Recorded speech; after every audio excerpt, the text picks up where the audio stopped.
महायुतीमधील number 1 आणि number 2च्या वादावरनं Jayant Patil यांनी फटकेबाजी केली आहे। 2 नंबरचा 1 नंबरवरती जाऊ शकतो असं विधान शंभूराज देसाईंनी सभागृहामध्ये केल्याचं जयंत पाटील यावेळी म्हणालेत। नंबर 1चा माणूस सभागृहामध्ये उपस्थित नसल्यामुळे शंभूराज देसाई तसं म्हणतायत। 2 नंबरचा माणूस या 5 वर्षामध्ये 1 नंबरला जाणार हे जाहीर करा असं म्हणत जयंत पाटलांनी टोला लगावला। भाजप प्रदेशाध्यक्ष रवींद्र चव्हाण आणि एकनाथ शिंदेंमधील वादाच्या पार्श्वभूमीवर जयंत पाटलांनी हे विधान केले। सब कुछ देवा भाऊ बाकी सब 2 नंबर असं विधान हे रवींद्र चव्हाण यांनी केलं होतं।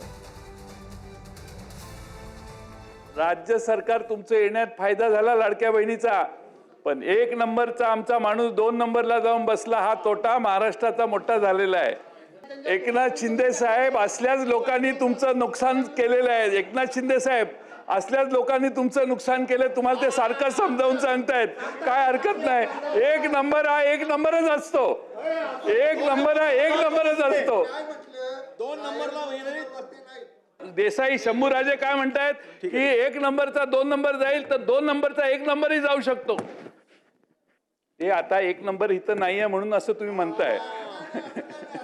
त्यामुळे 2 नंबरचा माणूस 1 नंबरला जाणार आहे या 5 वर्षात, एवढं तुम्ही जाहीर करा। आमचं काही म्हणणं नाही। अजून डबल 1500चा 3 2100 हा शेवटचा प्रश्न, 1500चा रक्कम 2100